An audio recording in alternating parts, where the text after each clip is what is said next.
Welcome back to Ayurloka. Sir, ಆಯುರ್ವೇದದಲ್ಲಿ allopathy ಔಷಧಿಗಳನ್ನ ಕೊಡ್ತಾರೆ, ಟ್ಯಾಬ್ಲೆಟ್ಸ್ಗಳನ್ನ ಕೊಟ್ಬಿಡ್ತಾರೆ. ಯಾವ ಕಾಯಿಲೆನೂ ಗುಣ ಆಗೋದಿಲ್ಲ, ಸರಿ ಇರೋದಿಲ್ಲ ಚಿಕಿತ್ಸೆ ಅಂತ ಹೇಳ್ತಾರೆ. ಇದ್ರ ಬಗ್ಗೆ ಏನು ಹೇಳ್ತೀರಾ ನೀವು? ಅದು ಆ್ಯಕ್ಚುಲಿ ಭಾಳಷ್ಟು ಕೇಸಸಲ್ಲಿ ರಿಪೋರ್ಟ್ ಆಗಿದೆ. ಅದು ಆ್ಯಕ್ಚುಲಿ ಇಲ್ಲಿಗಲ್, ಯಾರೂ ಮಾಡೋ ಹಾಗಿಲ್ಲ. ಅದನ್ನು ಮಿಸ್ ಬ್ರ್ಯಾಂಡೆಡ್ ಡ್ರಗ್ಸ್ ಅಂತ ಹೇಳ್ತಾರೆ. ಅದು ಕ್ರಿಮಿನಲಿ ಪ್ರಾಸಿಕ್ಯೂಟಬಲ್ ಅಫೆನ್ಸ್. ಅದನ್ನು ಯಾರೂ ಮಾಡೋಂಗಿಲ್ಲ. ಸೊ ಕೆಲವೊಬ್ರು ಏನು ಮಾಡ್ತಾರೆ, ಆಯುರ್ವೇದ ಶಾಸ್ತ್ರ ಜ್ಞಾನ ಇಲ್ಲದವರು ತುಂಬ ಫೇಮಸ್ ಆಗಬೇಕು, ಫಾಸ್ಟಾಗಿ ನಾನು ಚಿಕಿತ್ಸೆ ಮಾಡ್ತಾಯಿದ್ದೀನಿ ಅಂತ ತೋರಿಸೋದಕ್ಕೋಸ್ಕರ ಕೆಲವೊಬ್ಬರು ಆ ಥರ ಮಾಡ್ತಾರೆ. ಅದು ತುಂಬ ತುಂಬ ತುಂಬ ಕಡಿಮೆ ಪರ್ಸೆಂಟೇಜು. ತುಂಬ ಕಡಿಮೆ ಅಂತ ಹೇಳಿದ್ರೆ ತುಂಬ ಕಡಿಮೆ ಪರ್ಸೆಂಟೇಜು. ಅದು 99% ಯಾರೂ ಕ್ವಾಲಿಫೈಡ್ ಇರೋಲ್ಲ. ಆಯುರ್ವೇದದಲ್ಲಿ ಕ್ವ್ಯಾಕು ಇದ್ದಾರೆ. ಯಾಕಂದರೆ ಈಗ ನಾನು ಹೇಳ್ದಂಗೆ ನಾನು ವಂಶ ಪಾರಂಪರೆಯಿಂದ ಬಂದಿದ್ದೀನಿ. ಬಟ್ ಆದರೆ ನಾನು ಇವತ್ತಿನ ಡೇಟಲ್ಲಿ ಪ್ರಾಕ್ಟೀಸ್ ಮಾಡಬೇಕಂದ್ರೆ BAMS ನಾನು ಮಾಡಬೇಕು. ಯಾಕಂದರೆ ಸರ್ಕಾರದ ಪ್ರಕಾರ ಲೀಗಲಿ ನಾವು ಸರ್ಟಿಫಿಕೇಷನ್ ತಗೊಂಡ್ರೆ ಮಾಡೋಕ್ಕಾಗೋದು. ಆಯಿತಾ, ಒನ್ ಇಯರ್ ಕಂಟಿನ್ಯೂಸ್ ಇಂಟರ್ನ್ಶಿಪ್ ಇರುತ್ತೆ, ಅದನ್ನು ಮುಗಿಸ್ಕೋಬೇಕು ನಾವು. ಆದರೆ ಅದೇ ಥರ ಕೆಲವೊಂದು ಕುಟುಂಬಗಳು ಇದ್ದಾವೆ, ಕೆಲವೊಂದು ಜನನೂ ಇದ್ದಾರೆ. ಅವರು ನಾವು ಆಯುರ್ವೇದ ಮಾಡ್ತೀವಿ ಅಂತೇಳಿ ಸುಮ್ಮನೆ ಇಟ್ಕೊಂಡಿರ್ತಾರೆ. ಅವ್ರ ಹತ್ರ ಏನೂ ಇರೋಲ್ಲ. ಅದು ಇದೆ. ಯಾಕಂದರೆ ನಮ್ಮ ದೇಶ ತುಂಬ ದೊಡ್ಡದು, ಭಾಳ ಜನಕ್ಕೆ ಗೊತ್ತಿಲ್ಲ. ತುಂಬ ದೊಡ್ಡ ದೇಶ ನಮ್ಮದು, ಪಾಪ್ಯುಲೇಷನ್ನು ತುಂಬ ಇದೆ. ಸರ್ಕಾರದಲ್ಲಿ ಅದನ್ನು ಎನ್ಫೋರ್ಸ್ಮೆಂಟಲ್ಲೂ ಜನ ಕಡಿಮೆ ಇದ್ದಾರೆ. ಸೊ ಆವಾಗ ಈ ಥರ ಅಡ್ವಾಂಟೇಜ್ ತಗೊಳ್ಳೋದು, ಮುಗ್ಧ ಜನತೆಯ ಅಡ್ವಾಂಟೇಜ್ ತಗೊಳ್ಳೋದು ಅಂತ ಹೇಳ್ತಾರಲ್ಲ, ಆ ಥರ ಅವರು ಎಲ್ಲ ಆಯುರ್ವೇದ ಒಂದೇ ಅಂತ ಅಂದ್ಕೊತಾರೆ. ಬಟ್ ಆದರೆ ಕ್ವಾಲಿಫೈಡ್ BMS PG MD ಮಾಡಿದವರು ಅವ್ರ ಹತ್ರ ಮಾತ್ರ ಹೋಗಿ ಚಿಕಿತ್ಸೆ ತಗೋಬೇಕು. ಅವರು ಜನರಲಿ ಯಾವತ್ತೂ ಈ ಥರ ಮಾಡಲ್ಲ. ಇದೆಲ್ಲ ಮಾಡೋರು ಕ್ವ್ಯಾಕ್ಸ್ ಅಂತ ಹೇಳ್ತಾರೆ ಟೆಕ್ನಿಕಲಿ, ಅವರೇ ಮಾಡೋದು ಇದನ್ನು. ಸರ್, ಇದು ನಿಮಗೆ ತುಂಬ ಇಂಪಾರ್ಟೆಂಟ್ ಕ್ವಶನ್. ಏನಪ್ಪ ಅಂತ ಅಂದರೆ, 10 ಜನರ ಹತ್ರ ಹೋಗಿ ನೀವು ಕೇಳಿಬೇಕಾದ್ರೆ ಅದರಲ್ಲಿ 8 ಜನ ಆಯುರ್ವೇದ ಸ್ಲೋ ಅಂತ ಹೇಳ್ತಾರೆ. ಏನು ಹೇಳ್ತೀರಾ ಇದ್ರ ಬಗ್ಗೆ? ಆಯುರ್ವೇದ ನಿಜ ಸ್ಲೋನಾ ಅಥವಾ ಹೇಗೆ? ಆ ಥರ ಏನೂ ಇಲ್ಲ. ಇದು ಮೊದಲೇ ಹೇಳಿದ್ನಲ್ಲ, ಮಿಸ್ನೋಮರ್ ಇಲ್ಲ ಬೇನಾಮಿ ಅಂತೇಳಿ, ಆ ಥರ ಇದನ್ನು ಹರಡಿಸಿರೋದಷ್ಟೇ. ಆಯುರ್ವೇದದಲ್ಲಿ ಶಾಸ್ತ್ರದಲ್ಲೇ ಹೇಳ್ತಾರೆ, 7 ದಿನದಲ್ಲಿ ಔಷಧಿ ಕೆಲಸ ಮಾಡಿಲ್ಲ ಅಂದರೆ ನೀವು ಔಷಧಿನ ಬದಲಾಯಿಸ್ಬೇಕು. ಅದಕ್ಕೆ ಕಾರಣಗಳು ಹೇಳ್ತಾರೆ. 2 ಇಂಪಾರ್ಟೆಂಟ್ ಹೇಳ್ತೀನಿ ನಾನು. ಒಂದು, ನೀವು ತಪ್ಪು ಮಾಡಿರ್ತೀರ, ಏನು ರೋಗ ನಿರ್ಣಯದಲ್ಲಿ ನೀವು ತಪ್ಪು ಮಾಡಿರ್ತೀರ, ಅದ್ರ ಪ್ರಕಾರ ನೀವು ಔಷಧಿನೂ ತಪ್ಪಾಗಿ ಸೆಲೆಕ್ಟ್ ಮಾಡಿರ್ತೀರ. ಇನ್ನೊಂದು, ಅವನ ಪ್ರಕೃತಿ ಮತ್ತು ನಿರ್ಣಯದಲ್ಲಿ ಅವನು ಪಥ್ಯಾಪಥ್ಯದಲ್ಲಿ ಏನಾದರೂ ಹೆಚ್ಚು ಕಡಿಮೆ ಮಾಡ್ಕೊಂಡಿರ್ತಾರೆ, ಆವಾಗ ಈ ಥರ ಆಗುತ್ತೆ ಅಂತ ಹೇಳೋದು. ಈಗ ಸ್ಲೋ ಅನ್ನಂತ ಹೇಳೋದು ಇದೆಯಲ್ಲ, ಇದು ಕಂಪ್ಯಾರಿಸನ್ ಏನಂದರೆ ಆ್ಯಪಲ್ ಟು ಆರೆಂಜಸ್ ಕಂಪೇರ್ ಮಾಡ್ತಾರಲ್ಲ, ಆ ಥರ.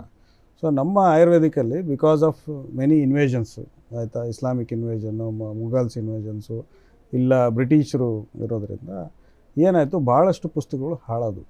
ಅದರಲ್ಲಿ ಆತ್ಯಯಿಕ ಚಿಕಿತ್ಸೆ ಅಂದರೆ ಎಮರ್ಜೆನ್ಸಿ ಮೆಡಿಸನ್ ಅಂತ ಒಂದು ಬುಕ್ಸ್ಗಳಿದ್ದು, ಅದೊಂದು ಲೈನ್ ಆಫ್ ಬುಕ್ಸ್ ಇತ್ತು.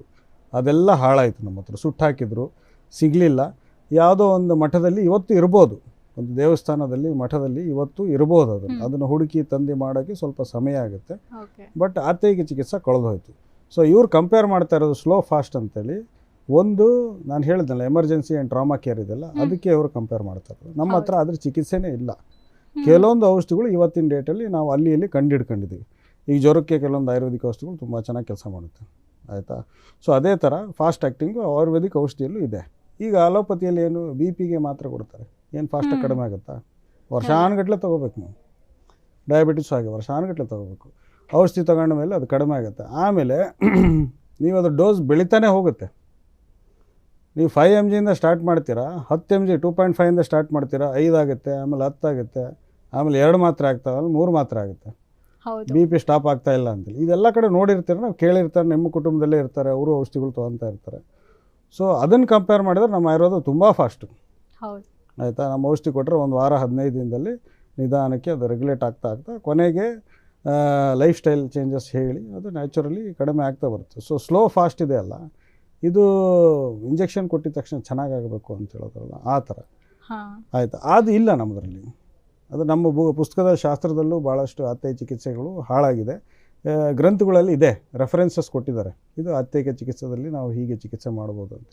ಆ ರೆಫರೆನ್ಸಸ್ ಇವತ್ತಿಲ್ಲ ನಮ್ಮ ಹತ್ರ. ಆಯುರ್ವೇದದ ಬಗ್ಗೆ ಯಾಕಿಷ್ಟು ಅಪಪ್ರಚಾರ ಆಗ್ತಾ ಇದೆ? ನಮ್ಮ ಪರಂಪರೆನ ಯಾಕೆ ಜನ ಉಳಿಸೋದಕ್ಕೆ ಪ್ರಯತ್ನ ಪಡ್ತಾ ಇಲ್ಲ? ಇದಕ್ಕೆ ಸರಿಯಾಗಿ ಆನ್ಸರ್ ಹೇಳಬೇಕು ಅಂತ ಹೇಳಿದ್ರೆ, ಒಂದು ಅಪಪ್ರಚಾರ ನಡೀತಾ ಇರೋದಕ್ಕೆ ಒಂದು ಭಾಳಷ್ಟು ಕಾರಣಗಳಿದ್ದಾವೆ. ಅದರಲ್ಲಿ ಒಂದು 2-3 ಉದಾಹರಣೆ ನಾನು ಹೇಳ್ತೀನಿ. ಈಗ ಫಾರ್ ಎಕ್ಸಾಂಪಲ್ಲು ರೀಸೆಂಟಾಗಿ ಇದು ಹೆವಿ ಮೆಟಲಿದ್ದು ಕೇಳಿದ್ರಿ ನೀವು, ಹೆವಿ ಮೆಟಲ್ ಆಗಿತ್ತು, ಹಾಗಾಗಿತ್ತು, ಹೀಗಾಗಿತ್ತು ಅಂತೇಳಿ. ಅದು ಒಂದು ಕ್ವಾಲಿಟಿ ಫೇಲ್ಯೂರು. ಕ್ವಾಲಿಟಿ ಟೆಸ್ಟ್ ಮಾಡಿದಾಗ CO ಇರಲಿಲ್ಲ, ಈ ಥರ ಇತ್ತು. ಏನೋ ಸ್ವಲ್ಪ ತಿಂಗಳುಗಳ ಹಿಂದೆ DEG ಬಂತು, ಇಥಿಲಿನ್ ಗ್ಲೈಕಾಲ್ ಬಂತು. ಕಾಫ್ ಸಿರಪ್ ತಿಂದು ಕುಡಿದು ಮಕ್ಕಳು ಸತ್ತೋಗ್ಬಿಟ್ರು. ಸೊ ಅಲ್ಲಿ ನೀವು ಅಲೋಪತಿ ಮೆಡಿಸನ್ನು, ಅಲೋಪತಿ ಡಾಕ್ಟ್ರ್ ತಪ್ಪು ಮಾಡಿದ್ದು, ಅಲೋಪತಿ ಸಿಸ್ಟಮ್ಮು ಅಂತ ಯಾರೂ ಬೈಲಿಲ್ಲ. ಅಲ್ಲಿ ಏನು ಹೇಳಿದ್ರು, ಆ ಮ್ಯಾನುಫ್ಯಾಕ್ಚರರು ದುಡ್ಡಿಗೋಸ್ಕರ ಸಬ್ಸ್ಟ್ಯಾಂಡರ್ಡ್ ಮೆಟೀರಿಯಲ್ ಹಾಕಿದ, ಅದರಿಂದ ಕಾಫ್ ಸಿರಪ್ ಕೆಡ್ತು, ನೀವು ಇದಾಯಿತು ಅಂತ. ಅದೇ ಆಯುರ್ವೇದದಲ್ಲಿ ಹೆವಿ ಮೆಟಲ್ ಬಂದರೆ ಸೇಮ್ ಸಿನಾರಿಯೋ. ಇಲ್ಲಿ ಸರಿಯಾಗಿ ಮಾಡಬೇಕು, ಟೆಸ್ಟ್ ಮಾಡಬೇಕು, ಒಳ್ಳೆ ಇಂಗ್ರೀಡಿಯೆಂಟ್ ಹಾಕಿ ನೀವು ಔಷಧಿನ ಮಾಡಬೇಕು. ಇಲ್ಲಿ ಆಯುರ್ವೇದ ಸಿಸ್ಟಮ್ನ ಬೈತಾರೆ, ಅಲ್ಲಿ ಒಬ್ಬ ಮ್ಯಾನುಫ್ಯಾಕ್ಚರ್ನ ಬೈತಾರೆ. ಸೊ ಈ ಥರ ಇರೋದು ಪ್ರಚಾರ, ಆಯಿತಾ. ಆಮೇಲೆ ಇನ್ನೊಂದು ಎಕ್ಸಾಂಪಲ್ ತೊಗೋಬೇಕು ಅಂತ ಹೇಳಿದರೆ, ಈಗ ಕೆಲವೊಂದು ಗುಂಪು ಸಂಘಗಳು ಅವ್ರು ಏನು ಮಾಡ್ತಾ ಇದ್ದಾರೆ ಅಂತ ಹೇಳಿದ್ರೆ, ಆಯುರ್ವೇದನ ನಾಶನೆ ಮಾಡಬೇಕು ಅಂತೇಳಿ. ಅದಕ್ಕೊಂದು ರೀಸನ್ ಇದೆ. ಯಾಕೆ ಅಂತ ಹೇಳಿದ್ರೆ, ಇಡೀ ಪ್ರಪಂಚದಲ್ಲಿ 2 ಕಂಟ್ರಿಯಲ್ಲಿ ಟ್ರೆಡಿಷ್ನಲ್ ಮೆಡಿಸಿನ್ ಉಳಿದಿರೋದು. ಒಂದು ಇಂಡಿಯಾ, ಅದರಲ್ಲಿ ಆಯುರ್ವೇದ. ಇನ್ನೊಂದು ಟ್ರೆಡಿಷ್ನಲ್ ಚೈನೀಸ್ ಮೆಡಿಸಿನ್ ಚೈನಾದಲ್ಲಿದೆ. ಚೈನಾದಲ್ಲಿ ಏನೂ ಮಾಡ್ಕೊಳಕ್ಕಾಗಲ್ಲ. ಚೈನಾ ರೂಲ್ ಮಾಡಿದೆ, TCM ಈಸ್ ಪ್ರೊಟೆಕ್ಟೆಡ್ ಗ್ರೂಪ್ ಅಂತೇಳಿ. ನೀವು ಈ ಥರ ಮಾಡೋಂಗೆ ಎಲ್ಲ ಅಲ್ಲಿ ಒಳಗೆ ಹಾಕಿಬಿಡ್ತಾರೆ. ಅಲ್ಲಿ ಇಂಡಿಯಾದಲ್ಲಿ ಆ ಥರ ಯಾವುದೂ ರೂಲ್ ಇಲ್ಲ. ಒಂದು ಇನ್ನೊಂದು ಏನು ಅಂತ ಹೇಳಿದ್ರೆ, ಇದ್ರದ್ದು ಕಾರಣ ಏನು ಅಂತ ಹೇಳಿದ್ರೆ, ಈಗ 1960ಯಲ್ಲಿ ಒಬ್ಬರು ಸೈಂಟಿಸ್ಟ್ ಏನು ಮಾಡಿದ್ರು, ನಮ್ಮ ಆಯುರ್ವೇದಿಕ್ ಔಷಧಿ ಅಡತೋಡ ವಾಸಿಕ ಅಂತ, ವಾಸ ಅಂತ ಹೇಳ್ತೀವಿ ನಾವು, ಕೆಮ್ಮು ನೆಗಡಿಗೆಲ್ಲ ನಾವು ಕೊಡ್ತೀವಿ, ಆಯಿತಾ. ಅದು ಮಕ್ಕಳಿಗೂ ಕೊಡ್ತೀವಿ, ಚೈಲ್ಡ್ಹುಡ್ ಅಸ್ತಮಾದಲ್ಲೂ ಕೊಡ್ತೀವಿ ನಾವು.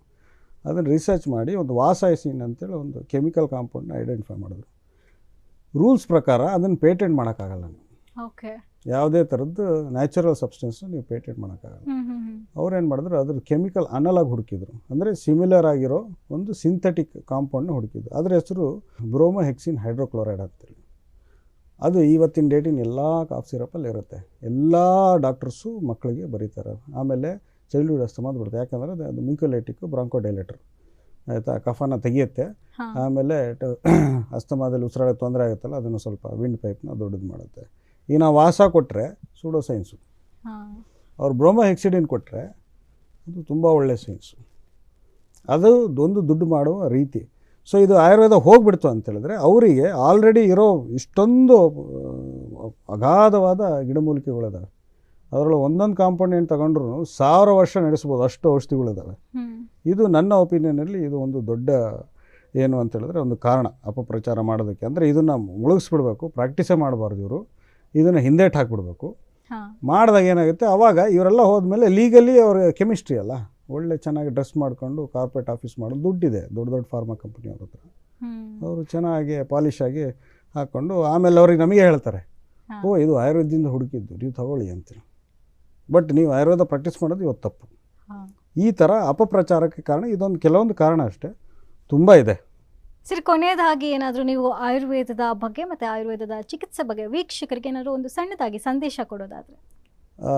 ನನ್ನ ಸಂದೇಶ ವೀಕ್ಷಕರಿಗೆ ಆಗಲಿ ಇಲ್ಲ ಸಾಮಾನ್ಯ ಜನರಿಗೆ ಆಗಿ, ಯಾವುದೇ ಥರದ ಆಯುರ್ವೇದ ಔಷಧಿಗಳು ಇಲ್ಲ ಆಯುರ್ವೇದಿಕ್ ಸಪ್ಲಿಮೆಂಟ್ಗಳು, ಇವನ್ನು ಒಬ್ಬ ಆಯುರ್ವೇದ ತಜ್ಞರಿಂದ ನೀವು ಅದನ್ನು ಕರೆಕ್ಟಾಗಿ ಕನ್ಸಲ್ಟೇಷನ್ ಮಾಡಿ ಅವ್ರ ಹತ್ರ ಕೇಳದೆ ನೀವು ಯಾವುದೇ ಥರಕ್ಕೂ ತೊಗೋಬೇಡಿ ಅಂತೇಳಿ, ಆಯಿತಾ. ಆಮೇಲೆ ಯಾವುದೇ ಒಂದು ವಿಷಯದಲ್ಲಿ ಆಯುರ್ವೇದ ಬಗ್ಗೆ ಯಾರಾದರೂ ಅಪಪ್ರಚಾರ ಮಾಡ್ತಾರೆ, ನೀವು ತಜ್ಞರ ಹತ್ರ ಹೋಗಿ ಮಾತಾಡಿ, ಕೇಳಿ ಯಾಕೆ ಹಿಂಗೆ ಹೇಳ್ತಾ ಇದ್ದೀರಾ ಅಂತೇಳಿ, ನಿಮ್ಮ ಕಾರಣ ಏನು ಅಂತೇಳಿ. ಒಬ್ರನ್ನೊಬ್ರು ದ್ವೇಷ ಇದ್ದರೆ, ಇಲ್ಲ ಯಾವುದೋ ಒಂದು ಮನಸ್ತಾಪ ಇದ್ದರೆ, ಇಲ್ಲ ಫೈನಾನ್ಷಿಯಲ್ ಗೇನ್ ಇದ್ದರೆ, ಇಲ್ಲ ನಾನು ದೊಡ್ಡವನು ನೀವು ದೊಡ್ಡವನು ಅಂತ ಯಾವುದೋ ಒಂದು ಕಾರಣ ಇದ್ರೇ ಆ ಥರ ಆಗೋದು.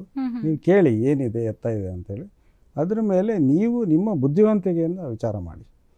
ಸುಮ್ಮನೆ ಯಾರೋ ಒಬ್ರು ಹೇಳಿದ್ರು ಅಂತ ಕೇಳೋಕ್ಕೆ ಹೋಗಬೇಡಿ ಅಂತ ನನ್ನೊಂದು ಇದು.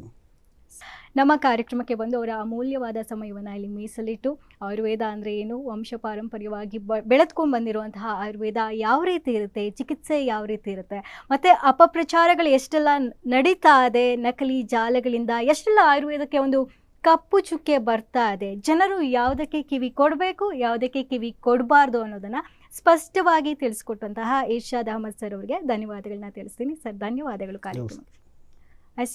ಇದಾಗಿತ್ತು ಇವತ್ತಿನ ಆಯುರ್ಲೋಕ ವಿಶೇಷ ಕಾರ್ಯಕ್ರಮ. ಮತ್ತೊಂದು ಸಂಚಿಕೆಯಲ್ಲಿ ಸಿಗೋಣ. ಅಲ್ಲಿವರೆಗೂ ನೋಡ್ತಾ ಇರಿ ಫ್ರೀಡಮ್ ಟಿವಿ, ಇದು ಜನಸಾಮಾನ್ಯರ ಶಕ್ತಿ. ಕ್ಷಣ ಕ್ಷಣದ ಸುದ್ದಿಗಳಿಗಾಗಿ ಫ್ರೀಡಮ್ ಟಿವಿ ಸಬ್ಸ್ಕ್ರೈಬ್ ಮಾಡಿ, ಲೈಕ್ ಮಾಡಿ ಹಾಗೂ ಫಾಲೋ ಮಾಡಿ. ಹೊಸ ಸುದ್ದಿಗಳ ನೋಟಿಫಿಕೇಶನ್ಗಾಗಿ ಬೆಲ್ ಐಕಾನ್ ಮೇಲೆ ಕ್ಲಿಕ್ ಮಾಡಿ.